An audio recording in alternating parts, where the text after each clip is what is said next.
Hello everyone, আমি কাকুলি। এখন বাজে প্রায় ৯টা। এই সবেমাত্র আমরা ঘুম থেকে উঠেছি। আর এই দেখো দুটো ব্ল্যাঙ্কেট ভাঁজ করছি, কারণ ভোরের দিকে বেশ ঠান্ডা পড়ছে। প্রায় বলতে পারো দুটো করে গায়ে দিলেই ভালো হয়, তবে সব দিন যে লাগে তাও কিন্তু না। চলো এখন বিছানাটা গুছিয়ে নিই। আর হ্যাঁ বন্ধুরা, কালকে তোমাদের সাথে সেইভাবে আমি ভিডিও শেয়ার করতে পারিনি, কারণ আমি একটু ব্যস্ত ছিলাম। আর যে কারণে ব্যস্ত সেটাই বলি।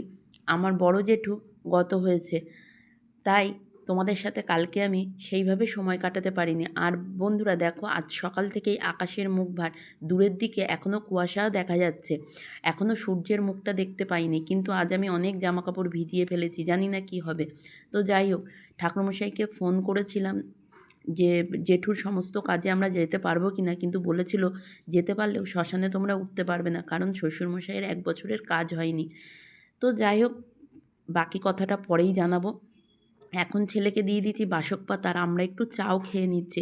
আর ছেলেকে বাসক পাতা দিতে হলে আগে মধুর শিশিটা তার সামনে বসিয়ে রাখতে হয়, জানে বাসক পাতাটা খেলেই মধুটা খেতে পারবো। তো চলো, আজকে এই পর্যন্তই। পরের ভিডিওতে আবারও দেখা হচ্ছে। ততক্ষণ টাটা।